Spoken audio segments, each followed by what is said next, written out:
Bonjour tout le monde. Aujourd'hui, nous allons présenter une introduction au tableau croisé dynamique. Il faut regarder le tableau croisé dynamique en soi, son pourquoi.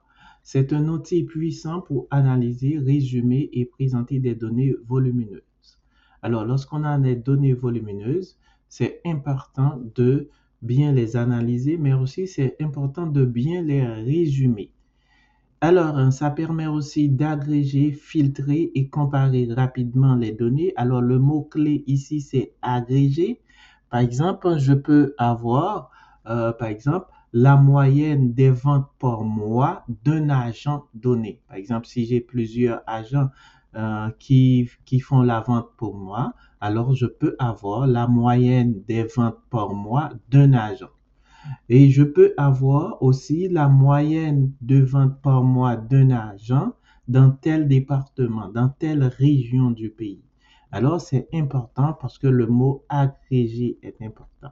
Je peux avoir le total des ventes par mois dans un secteur donné. Par exemple, si mon entreprise est sur plusieurs arrondissement, je peux avoir le total des ventes par mois d'un arrondissement donné.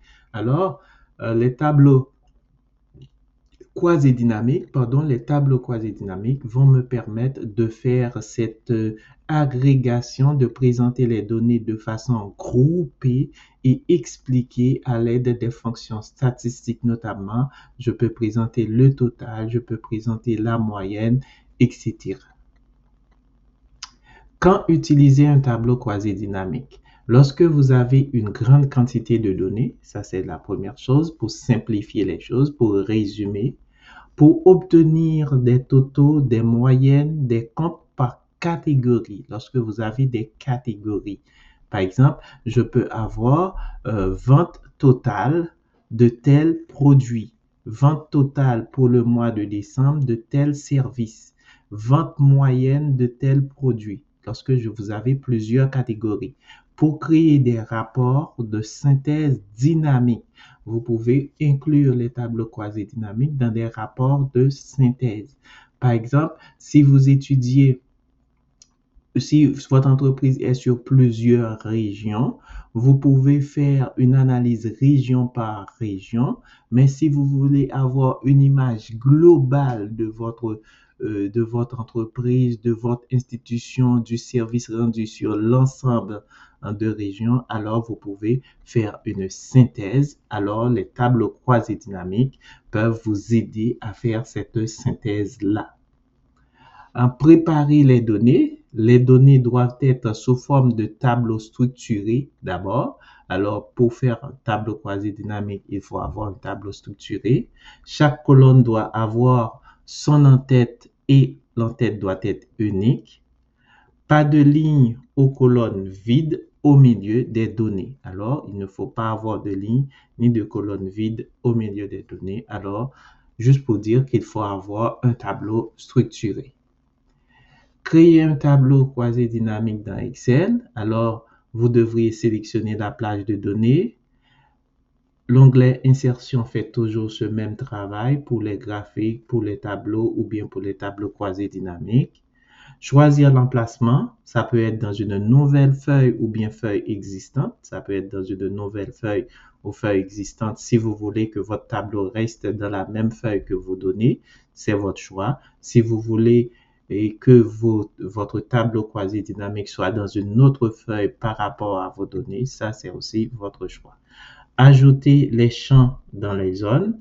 Il y a des zones qu'il faut juste faire glisser-déposer, soit en ligne, soit en colonne, soit en valeur, soit en filtre. Il y a 4 cadrans. Alors, ligne, colonne, valeur, filtre. Ces cadrans-là, vous pouvez glisser-déposer chaque élément et lorsque vous regardez, vous allez voir comment ça se structure votre tableau croisé dynamique. On va bien entendu en faire la démonstration. Un exemple de structure de tableau, ça peut être ligne, nom du produit en ligne. En colonne, ça peut être les mois. Les valeurs, les valeurs peuvent être des sommes des ventes ou bien moyennes des ventes. Et on peut filtrer par région. En fonction de calcul dans un tableau quasi-dynamique, il y a des fonctions de calcul qui peuvent être des fonctions statistiques notamment. Je peux avoir somme, je peux voir moyenne, nombre, max, min, pourcentage du total, etc. Je peux tout avoir, je peux avoir l'ensemble des fonctions et surtout les fonctions statistiques dans un tableau quasi-dynamique pour bien faire la synthèse de mes informations. Mise en forme et options avancées, je peux faire une mise en forme automatique. Je peux trier et filtrer de façon interactive.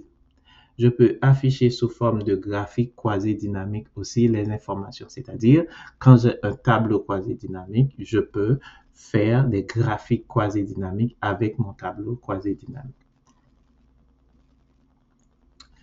Actualisation du tableau. Le tableau ne se met pas à jour automatiquement. Il faut faire une petite manipulation pour faire ça, pour mettre à jour le tableau.